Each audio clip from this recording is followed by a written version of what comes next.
In the 8th chapter of their journey, the Straw Hat Pirates found themselves standing on the ruins of an ancient seaside structure, half swallowed by time and salt water.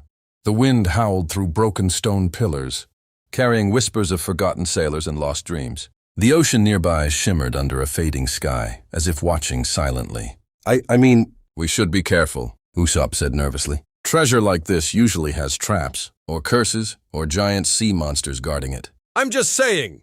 No one really listened to him, but his fear reflected the tension everyone felt.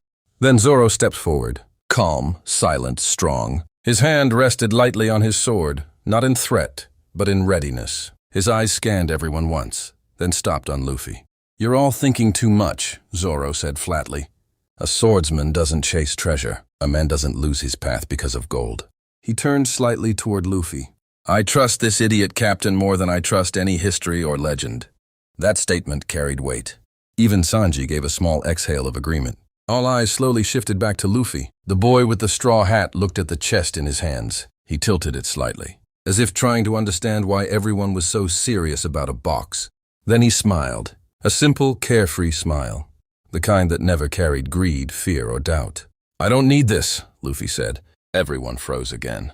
I don't care what's inside. Gold, history, whatever it is, it's just something that ties you down. He placed the chest carefully on a broken stone pedestal, as if returning it to the world itself. I'm going to become the king of the pirates, he continued. That means I have to be free.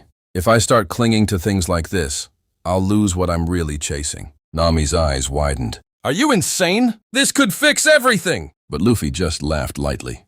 If your dream depends only on money, then it's not a dream worth having.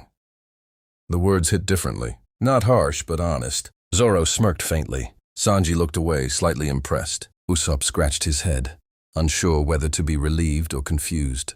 The old chef stared at Luffy for a long moment. Something changed in his expression, anger slowly fading into understanding.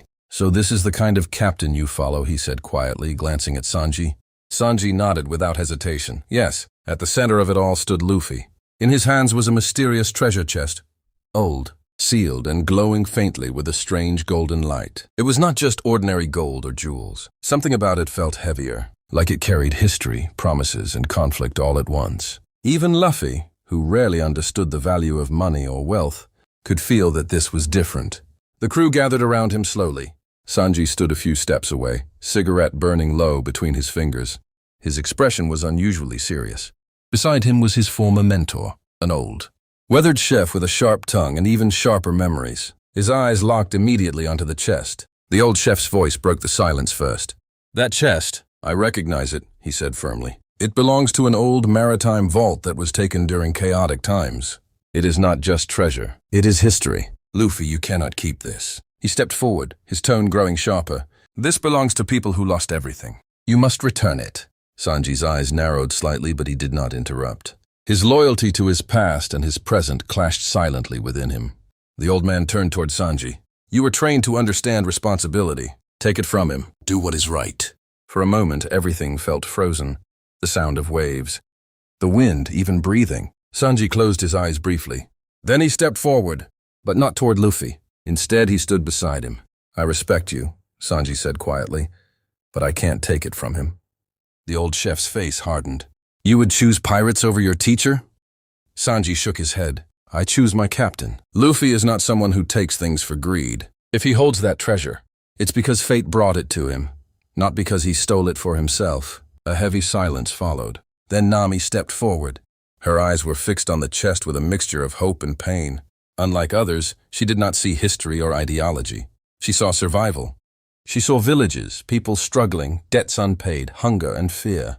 If that treasure is real, she said slowly, her voice trembling, then it could change everything. My village, people like me, we could finally live without suffering.